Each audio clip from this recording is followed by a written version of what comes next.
Aga, it looked like you were trying to be aggressive today, that was kind of the game plan, try and dominate the points. What do you think was the difference? Why was she so dominant today? Yes, well, for sure, that's what I was trying to do, and I think I was doing pretty good.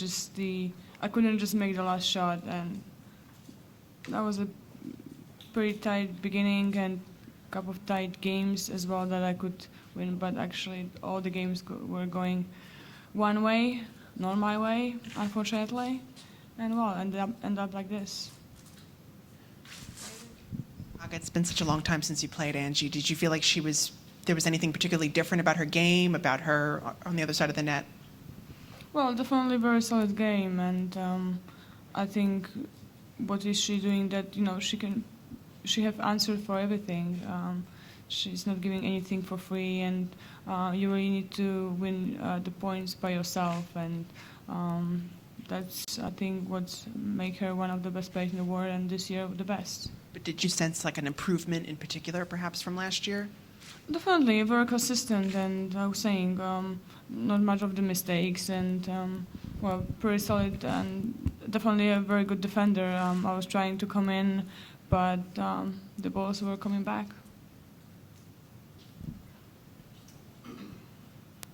Any more questions?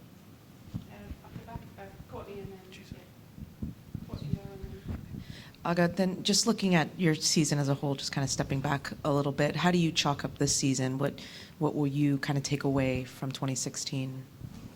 Well, definitely a good season. I mean, I'm here, and for the first time, I'm going to finish as a number 3, so I think it's still pretty good. Of course, after the match, you're always disappointed, but in the end of the day, I'm top 3, and well, just time to go home.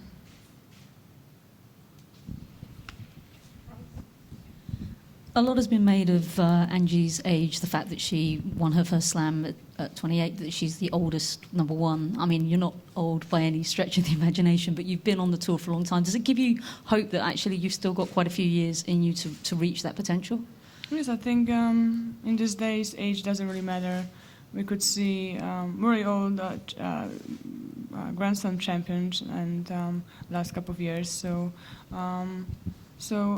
of course we can see also very good 17-year-old upcoming players. But as I'm saying, age is not playing; it's just the players. So I think everything is open pretty much for everyone. At the beginning of this year, Angie talked about sort of changing her approach to the bigger events. Is that something that you've at all considered, of more focusing your schedule on the big events, or if not, will you change anything moving into 2017? Well, of course, all the big events are always a priority, so you want to always make the schedule to be fresh and ready for those ones. And this year, I didn't play that much, and of course, every year you're not going to play more and more. It's actually opposite, you're going to play less. So, of course, there's always big planning with the schedule. So, of course, we'll see what's going to happen next year. But of course, it all depends how many matches you play every week. So, it's good to play less tournaments, but more matches. You've just mentioned going home, so it's time for a good vacation, I think. How long will you allow yourself to rest before you get back on court? Well, there's always more or less 3 weeks without the rackets and without anything that comes to running and all this stuff. So, well, but as we know, all those 3 weeks going so fast. So I just gonna, for me, it's gonna be like one day I'm going back on court. Are you a beach person, or like Simona said that she wants some snow and cold weather? Well, I've been away for so long, so I think I'll just go home and actually go to the Polish mountains, which is more snow. I mean, it's not the snow yet, but it's more cold than hot. You're obviously pretty sad at what happened tonight. It's probably the wrong time to ask it. And Courtney kind of asked the same question, but what would be the positive moments, lots of positive moments from 2016? Can you kind of give those to us? Well, yeah, definitely I'll prefer to be a bit longer today on court. But obviously 3 titles always makes a really good season. especially China Open one. Well, I just hope I can really. I'm gonna do better results in the Grand Slam next year. That's the goal. So we'll see. One more. Going to play a bit of golf in off season? Sorry? Going to play a bit of golf in off season? I'm not sure. I don't think I'm gonna have any opportunity to play golf. So I don't know. Okay. Any more questions? Yeah, I was just wondering if there was anything special you did in Singapore this year. You were coming back here as defending champion, and Singapore? yeah, just do you do anything fun this week around town? Well, to be honest, not much. I just enjoy the pool at the hotel, and I just kind of person like just want to stay in one spot and not do much. So that's what I was trying to do before I came here, just have a good rest and trying to work on mountain lines. It was hard with this weather, but I was trying. Courtney? Aga, for the 3 weeks that you're off, what's the priority? What is the? How do you need to use that time for you? Well, for sure, I just want to not to put on my head too much things, just really rest, and of course, going to be some rehab as well, just to start good off season, not to have an injury after a few days. It's always a vacation, but you still need to do something. But well, that's tennis, and that's what we may have to do just to stay healthy whole year. And then when we talk about Grand Slams, everybody looks for you at Wimbledon because that's where you've got your best slam results. Outside of Wimbledon, where do you think is the second target slam for you that you think, I think I can win there. I think I have a good shot of doing well at this major? Well, I did a couple of semifinals in Australia Open, so I guess I'll pick this one.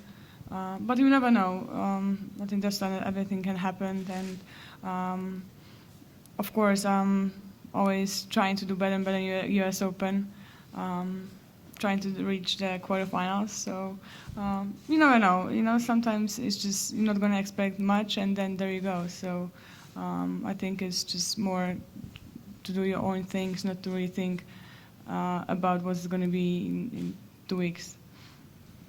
Do you spend a long time thinking about a loss, or do you get over it pretty quickly? I think pretty quickly. I think because there's always something in next day, either next tournament or next match. Everything is going so quickly. I think maybe that will be different if we play, for example, 10 tournaments a year. Maybe you have more time to think about it and to be mad and sad. But in tennis, I don't think you have that much time. You just have to go forward because, in the next few days, you're going to have another big tournament. And is that the skill of the top pro, to be able to forget about a bad performance or a loss? I think so. I think, you have to know how to win and lose. So it's good to forget. Just, of course, some of the matches takes a bit more than 15 minutes, unfortunately. But, I think the next day I'm pretty much good, and there's always something that I can think of, and try not to really think about what just happened, just what is going to happen next few days.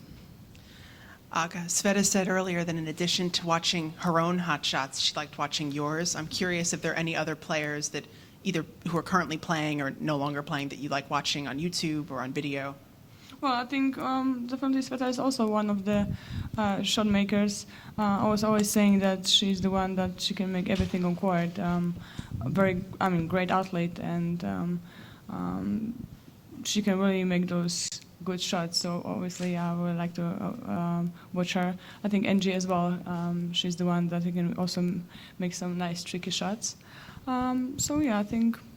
I think those players who are playing here, those two are my favorites for sure. Last question. Yeah. And just to quickly follow up about staying positive and moving on after every match, what are some of the things that keep you motivated to keep going day after day? With all the traveling and all the matches, what are some of the things that you love most about being part of the tennis tour? Well, I think every win it's motivation to still work hard and keep it going.